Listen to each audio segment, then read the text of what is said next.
The Tree of Life is one of the most profound and enigmatic symbols in all of mystical thought, particularly within the tradition of Kabbalah, the esoteric branch of Jewish mysticism. Far from being a literal tree, it is a symbolic map, a metaphysical diagram that is said to chart the entire structure of reality, from the divine source of creation to the physical world, and from the deepest aspects of the cosmos to the inner depths of the human soul.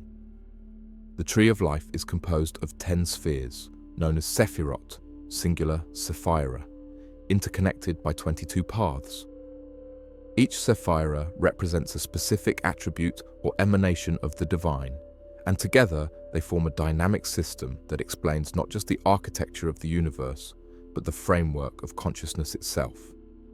Kabbalists believe that everything in existence flows from the Ein Sof, the infinite, unknowable divine reality beyond all comprehension.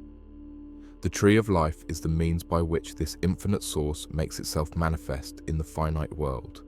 It bridges the gap between the divine and the created, between spirit and matter, between the soul and the body. At its core, the Tree of Life offers a radical perspective.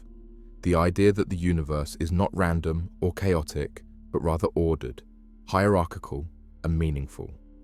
It portrays the cosmos as a living structure, a divine organism in which every level of being is interconnected. This is why the tree is also considered a map of the soul, because humans, created in the image of God, reflect the same structure within themselves. Each of the 10 Sephirot has its own unique character and function, and they are typically arranged in 3 vertical columns, or pillars. The pillar of mercy on the right, the pillar of severity on the left, and the pillar of balance or mildness in the center. These pillars represent the dynamic balance between opposing forces in the universe, expansion and contraction, giving and receiving, chaos and order, male and female energies. The interplay between these forces is what creates movement, transformation, and life itself. The topmost Sephirah is Keter, often translated as crown. It represents the purest, most abstract form of divine will, a point of origin beyond thought, form, or individuality. It is the gateway between the infinite and the finite, the divine impulse that initiates creation. Below Keter, the other Sephirah cascade downward in a descending order, gradually becoming more concrete and accessible to human perception. This descent is not a fall or a degradation, but a process of manifestation, the gradual unfolding of the divine into the world. Through this structure, spiritual energy flows from the higher realms down to the material world, represented by the final Sephirah, Malkuth. Malkuth, meaning kingdom, corresponds to the physical realm, the domain of matter, time, and space. It is where the divine finally becomes immanent and visible. Importantly, the tree is not just a one-way street. While energy flows from top to bottom in the act of creation, mystics and seekers use the tree in reverse, as a path of return to the source. This is the spiritual journey, moving from the mundane and physical, Malkuth, upward, through layers of consciousness and reality, refining the soul and reconnecting with the divine unity symbolized by Keter. The origins of the Tree of Life are debated. While its most popular form emerged during the medieval period, especially in the writings of Spanish and Provençal Kabbalists like Isaac the Blind and later refined by the 16th century mystic Isaac Luria, its conceptual roots may stretch far earlier. Some scholars trace its symbolic structure to earlier Jewish mystical texts, such as the Sefer Yetzirah and the Zohar, and others note its similarities to ancient Near Eastern cosmological diagrams, Platonic ideas of emanation, or even esoteric traditions from other parts of the world.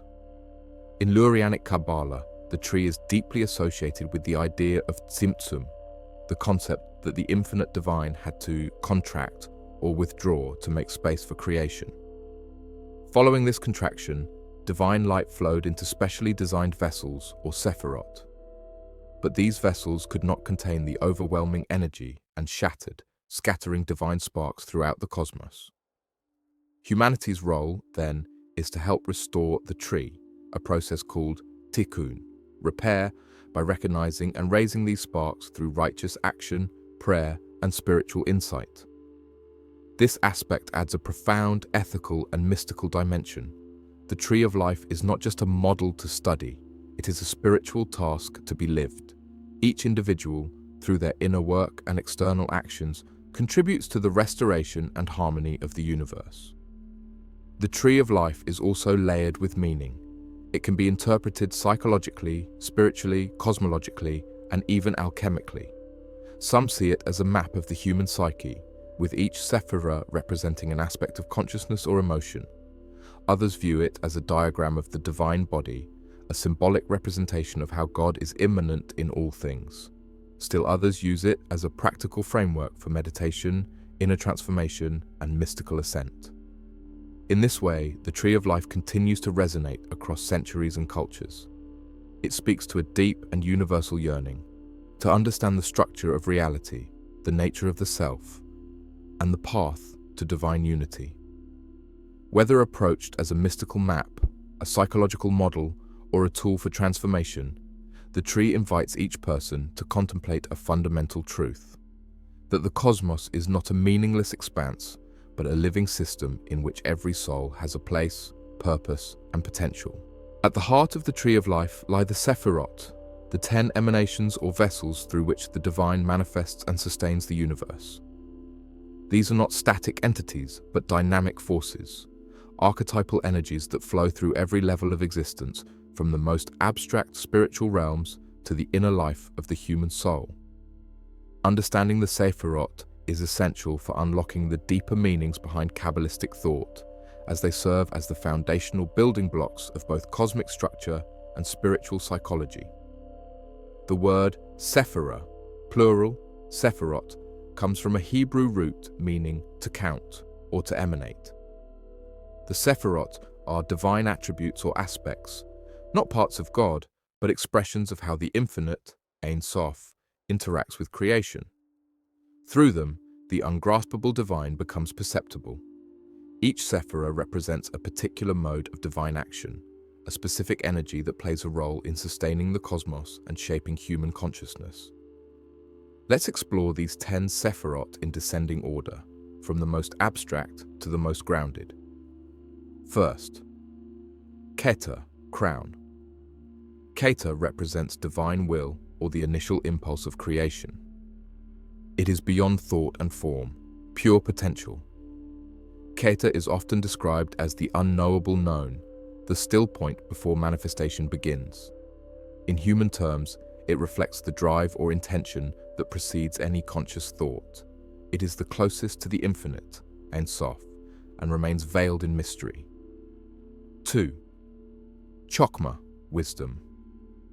Chokhmah is the flash of intuitive insight, the raw seed of an idea. It represents creative inspiration, the masculine archetype of pure, unshaped wisdom.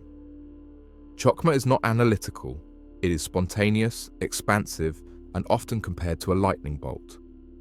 In cosmic terms, it reflects the primal burst of creation, the initial yes of existence. 3. Bina, understanding. In contrast to Chokhmah, Bina is analytical understanding, the process of giving shape and structure to raw inspiration. It is the feminine archetype, the womb that receives Chokhmah's impulse and develops it into coherent form. Bina governs logic, discernment, and the power to bring potential into reality. It also connects to the concept of boundaries and limitation, necessary for creation to take form. 4. Chesed, loving kindness. Chesed is the force of expansive love, grace, and generosity. It is the divine impulse to give, to bless, to sustain life without condition. It represents the boundless flow of compassion and is often associated with the archetypal father energy. Spiritually, Chesed teaches the value of open-heartedness, trust, and abundance. 5th Sephirah, strength or judgment. Balancing Chesed is Sephirah, the force of containment, discipline, and justice. While Chesed gives without limits, Sephirah imposes necessary restraint. It is the archetype of structure, boundaries, and accountability. In the human psyche, Sephirah is the will to set limits, make judgments, and uphold integrity. When out of balance, it can become harshness. When integrated, it becomes moral strength. 6. Sephirot, beauty or harmony. Sephirah is the point of balance between Chesed and Gevurah, combining love and strength into a higher harmony. It represents compassion, truth, and spiritual beauty. Often called the heart of the tree, Sephirot reflects the soul's central axis, where higher ideals are reconciled with practical reality. It is associated with empathy, devotion, and the integration of opposing forces. 7th Netzach, eternity or victory. Netzach governs endurance, ambition, and creative drive. It is the force that pushes forward through resistance, the divine impulse to actualize purpose in the world. In human experience, Netzach is our perseverance, our confidence, and our desire to achieve or create. It also reflects the emotional energy behind success and motivation. 8. Hod, splendor. Hod is the counterpart to Netzach, governing humility, logic, and receptivity. While Netzach acts, Hod responds. It processes, analyzes, and refines emotional energy into structured thought or communication. It also governs ritual, language, and symbolic expression. In harmony with Netzach, Hod allows us to turn energy into meaningful form. 9. Yesod, foundation. Yesod functions as a bridge between the upper Sephirot and the physical world. It is the realm of dreams, the subconscious, sexuality, and communication. Yesod gathers the energies of the other Sephirot and transmits them into reality through Malkuth. In this sense, it is the foundation of manifestation, channeling higher forces into action. 10th. Malkuth, kingdom. Malkuth represents the material world, the final expression of all that precedes it. It is the realm of action, embodiment, and presence. Though it is the lowest Sephirah, it is not less divine. Malkuth is where the divine becomes immanent, where spirit dwells within matter. In spiritual practice, it reminds us to sanctify the everyday and recognize the sacred in the physical. Together, the 10 Sephirot form a holistic model of reality. They are often visualized as a flow of energy descending from Keter to Malkuth, forming 3 triads or groupings that reflect different aspects of existence. The cognitive triad, Keter, Chokmah, Bina, relates to divine thought and intention. The moral or emotional triad, Chesed, Gevurah, Sephirot, governs ethics, emotions, and relationships. The practical triad, Netzach, Hod, Yesod, deals with implementation, behavior, and personal will. Understanding the Sephirot also helps illuminate the human journey. Since the Tree of Life maps the divine pattern imprinted within us, each Sephirah can be seen as a step in the soul's development, or an aspect of personality and experience we are meant to integrate. We move through them not as isolated traits, but as interconnected forces in constant dialogue. For Kabbalists, the Sephirot are not merely theological abstractions. They are tools for inner transformation. By meditating on each one, aligning our actions with its energy, and reflecting on how it plays out in our lives, we begin to align more fully with the divine order. We repair the broken vessels, reunite the scattered sparks, and move closer to the ultimate harmony that the Tree of Life reveals. The Tree of Life is more than a symbolic diagram of divine structure. It is also a roadmap of the soul's journey through existence. In Kabbalah, the path of spiritual development is not linear, but vertical. The soul descends from the highest realms of divine unity into the dense world of material reality, only to begin its ascent back toward its source. This process of descent and return is encoded in the structure of the Tree of Life, and walking this path consciously becomes the essence of the spiritual quest. Kabbalists teach that every human soul is a spark of the divine, originating from the highest point on the tree, Keter, and descending through the Sephirot until it becomes embodied in the world, represented by Malkuth, the lowest Sephirah. This descent is not seen as a fall, but as a necessary step in creation. For divine light to manifest in physical reality, it must travel through layers of refinement and limitation. The human soul follows the same pattern. It enters the world veiled, fragmented, and forgetful of its origin. Yet, embedded within the soul is a deep memory, a longing for return. The mystic's journey, then, is one of ascent back up the tree, a conscious and deliberate retracing of the soul's steps back to its source. This ascent is not about escape from the world, but about elevating it. It is the process of transforming base existence into sacred experience and rediscovering the unity hidden beneath the illusion of separation. The journey often begins at Malkuth, the kingdom, where the soul becomes aware of its condition. Malkuth is the realm of action, of physical experience, and of tangible life. At this stage, the individual may feel disconnected, seeking meaning in a world that often seems fragmented or materialistic. Yet it is here, in the apparent darkness, that the first spark of awakening occurs. Spiritual practice begins by recognizing the sacred in the everyday, learning to see the divine even in the material. From Malkuth, the soul ascends to Yesod, the foundation, which represents the subconscious, the dream world, and the bridge between spirit and matter. Yesod governs memory, intuition, and sexuality. At this stage, the individual becomes aware of inner patterns, desires, and emotional energies. This is where personal shadow work, healing of traumas, and reintegration of the self begin. The task is to bring clarity to the inner world so that it may channel divine energy into constructive action. As the journey continues upward, the soul encounters the dual forces of Hod, splendor, and Netzach, victory. These two Sephirot represent the balance between surrender and ambition, intellect and instinct. Hod invites the seeker to analyze, to understand, and to surrender the ego to higher order. Netzach urges perseverance, will, and spiritual endurance. Navigating this tension is essential. Here, the soul learns that spiritual life is not only about knowledge, but also about effort, faith, and persistence in the face of struggle. Arriving at Sephirah, the beauty, marks a major turning point. This Sephirah lies at the center of the tree and is considered the heart of the soul. It is the seat of compassion, harmony, and truth. When the soul reaches Sephirah, it begins to experience the unity behind duality. The opposites of judgment and mercy, Gevurah and Chesed, are harmonized. Sephirah also represents the ego transformed into the soul, the moment when the personal self aligns with the higher self. Many mystical traditions speak of this stage as the awakening of the heart or the beginning of true self-realization. From this heart-centered place, the soul moves into the higher Sephirot, Gevurah, strength, and Chesed, loving kindness. These are the moral and emotional forces of the spiritual life. In Gevurah, the soul learns discernment, discipline, and ethical clarity. In Chesed, it opens into boundless love and generosity. True spiritual maturity comes from integrating these polarities, learning to love wisely and judge compassionately.